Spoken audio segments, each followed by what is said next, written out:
এই প্রথম ভাই বাংলাদেশের কোনো টিম বাইরের রাষ্ট্রে গিয়ে কোনো লিগ খেলে চ্যাম্পিয়ন হয়েছে। হ্যাঁ, আমি রংপুর রাইডার্সের কথাই বলছি।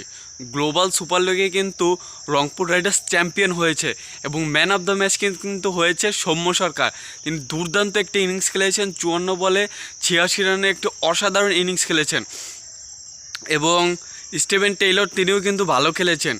এবং আমি যদি বলি এই টুর্নামেন্টে আমি আশাও করিনি যে রংপুর জিতবে, আমি আশাও করিনি যে রংপুর ফাইনালে উঠবে, আমি এটা আশাও করি নাই।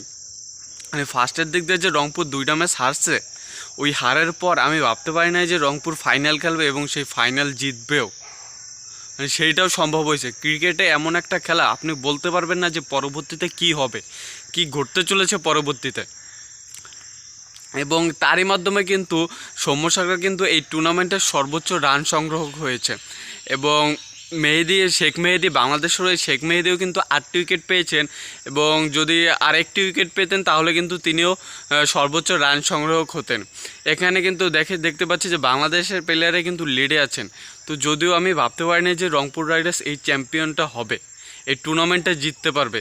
এইখানে আপনার অস্ট্রেলিয়া থেকে টিম ছিল, আপনার ইংল্যান্ড থেকে টিম ছিল, ওয়েস্ট ইন্ডিজ থেকে টিম ছিল, পাকিস্তান থেকে টিম ছিল এবং এদের ভিতর থেকে কিন্তু বাংলাদেশের টিম রংপুর রাইডার্স ম্যাচটি জিতেছে। এটা আসলে খুবই গর্বের একটা ব্যাপার। এটা খুবই গর্বের একটা ব্যাপার, কারণ বাংলাদেশ এরকমভাবে কোনো বাইরের রাষ্ট্র থেকে, বাইরে কোনো লিগ থেকে বাংলাদেশ এখন পর্যন্ত কোনো ম্যাচ জিততে পারে নাই। এবং রংপুর রাইডার্স তো ম্যাচও জিতেছে এবং চ্যাম্পিয়নও হয়েছে। ওদিকে যদি আরেকদিকে আপনি দেখেন বাংলা টাইগার, যত ভালো প্লেয়ারে টিমে আনুক না কেন, ওই বাংলা টাইগার ওই ডাউনই থাকে, কারণ তারা বাঙালি। আমি এইটাই ভাবতাম, কিন্তু এখন রংপুর রাইডার্স দেখিয়ে দিল যে বাঙালিরাও পারে, বাঙালিরাও চ্যাম্পিয়ন হতে পারে। এবং সৌম্য সরকারের কথা যদি বলি, যতই বলি ততই কম হয়ে যাবে, কারণ সৌম্য সরকার একদম জায়গা মতো পারফর্মটা করেছেন।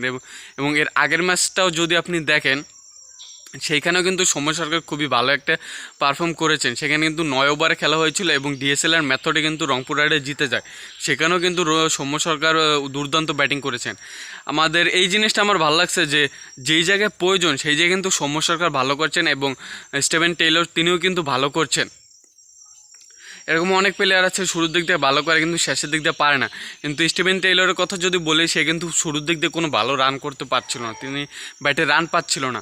সৌম্য সরকার মোটামুটি রান পাচ্ছিল, কিন্তু শেষের ম্যাচটা যেইভাবে তিনি কামব্যাক করছেন এবং যেই অসাধারণ পারফর্ম করছেন, সেটা আসলেও প্রশংসনীয়। এবং আমি কিন্তু খুব খুশি হয়েছি যে বাংলাদেশের কোনো একটা টিম বাইরের রাষ্ট্রে গিয়ে চ্যাম্পিয়ন হয়েছে। এবং আপনাদের কি মনে হয়, বাংলাদেশকে এরকম ভালো কিছু আরও পরবর্তীতে করতে পারবে? এবং পরবর্তীতে আমরা চাই গ্লোবাল সুপার লিগে যেন আপনার আরও 2টা টিম আসে, যেমন সাউথ আফ্রিকা থেকে একটি টিম এবং ইন্ডিয়ার থেকে আইপিএল থেকে একটি টিম। 7টা টিম হলে কিন্তু অসাধারণ হবে এবং এই ম্যাচটি কিন্তু আরও দুর্দান্ত হবে। এবং শ্রীলঙ্কা থেকেও কিন্তু একটি টিম আসার কথা। তো তারা এইবার আসে নাই, আশা করছি ভবিষ্যতে আসবে এবং সেখানে কিন্তু বাংলাদেশ ভালো কিছু করে দেখাবে।